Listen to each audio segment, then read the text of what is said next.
सोने की तस्करी के मामले में कन्नड़ एवं तमिल फिल्मों की मशहूर अभिनेत्री रान्या राव को डीआरआई की टीम ने रविवार को गिरफ्तार किया।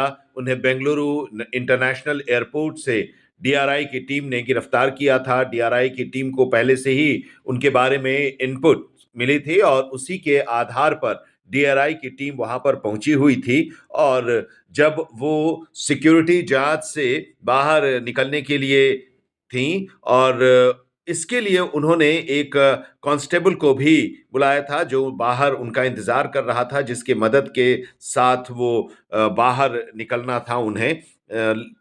लेकिन वहां पर सिक्योरिटी की चेकिंग के लिए रोका गया और उसी समय डीआरआई की टीम पहुंची और डीआरआई की टीम ने जब जांच की तो उनके जैकेट से मिला सोना और विदेशी मूल का सोना मिला।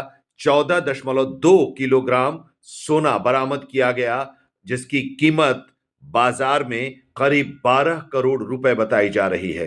गिरफ्तारी के बाद रान्या को नागवारा पुलिस स्टेशन ले जाया गया, जहां उनसे पूछताछ की गई। रान्या राव कर्नाटक राज्य पुलिस हाउसिंग कॉरपोरेशन के महानिदेशक और वरिष्ठ आईपीएस अधिकारी की सौतेली बेटी हैं। और हालांकि जो उनके पिता हैं रान्या राव के, उन्होंने पहले ही जैसे ही इस पूरे मामले के बारे में जानकारी मिली तो उन्होंने साफ कर दिया कि उनकी बेटी जो है रान्या, वो उनके साथ नहीं रहती है, उनसे उनका कोई संबंध नहीं है और वो अलग रहती है। उन्होंने अपना स्टैंड जो है और अपना जो रिलेशन है वो क्लियर कर दिया। हम आपको बता दें कि अक्सर दुबई की यात्रा पर रान्या जाती रहती थीं और इसमें डीआरआई को शक हुआ क्योंकि पिछले 15 दिन में वो 4 बार दुबई गई थी।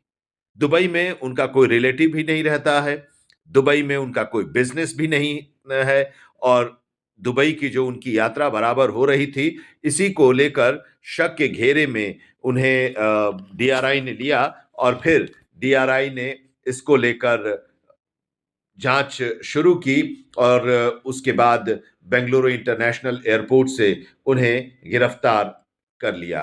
पूछताछ हुई और पूछताछ में बहुत सारी बातें सामने भी आई हैं। पूछताछ के दौरान रान्या ने यह दावा किया है कि सोने की तस्करी के लिए उन्हें ब्लैकमेल किया जा रहा है। कांस्टेबल जो बाहर इनका इंतजार कर रहा था, बसव राज उसका नाम बताया गया है, उसे भी बेंगलुरु एयरपोर्ट पर मौजूद जो था वो कांस्टेबल, उसे डीआरआई ने हिरासत में ले लिया है। उससे पूछताछ की गई और पूछताछ के बाद उसके बयान को भी दर्ज किया गया है। 4 मार्च को रान्या राव के घर भी अधिकारियों की टीम पहुंची, डीआरआई की टीम पहुंची, छापेमारी की और वहां से करीब 2 करोड़ 67 लाख रुपए कैश और 2 करोड़ 60 लाख रुपए के मूल्य का सोना भी बरामद किया है। छापे में 3 बड़े बॉक्स भी जब्त किए गए हैं, जो अब तक छापे में करीब 17 करोड़ रुपए के सामान जब्त किए गए हैं, बरामद किए गए हैं। हम आपको यह भी बता दें कि रान्या राव को कस्टम्स एक्ट 1962 के तहत 14 दिन की न्यायिक हिरासत में भेज दिया गया है। रान्या ने जमानत के लिए कोर्ट में अपनी अर्जी भी दाखिल की है। इस पूरे मामले में डीआरआई की तरफ से कोई भी आधिकारिक तौर पर कोई बयान नहीं दिया गया है, कोई जानकारी नहीं है।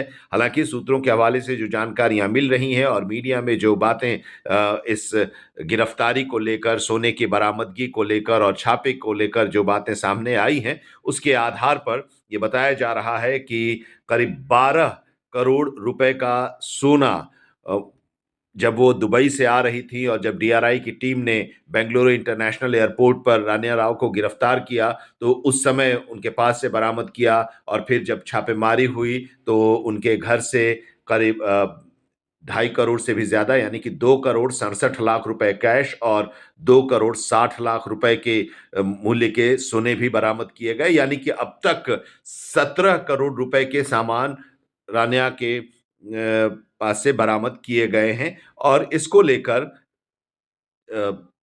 आगे भी जांच हो रही है। लेकिन अब एक सवाल यह है कि इतनी मशहूर एक्ट्रेस रान्या राव तमिल फिल्मों की और कन्नड़ फिल्मों की एक जानी-पहचानी एक्ट्रेस हैं और उनकी इस गिरफ्तारी के बाद अब ये सवाल उठ रहा है कि आखिर ऐसा क्या था, जिसकी वजह से उन्हें यानी कि रान्या को स्मगलिंग का काम करना पड़ रहा है? कौन है इसके पीछे?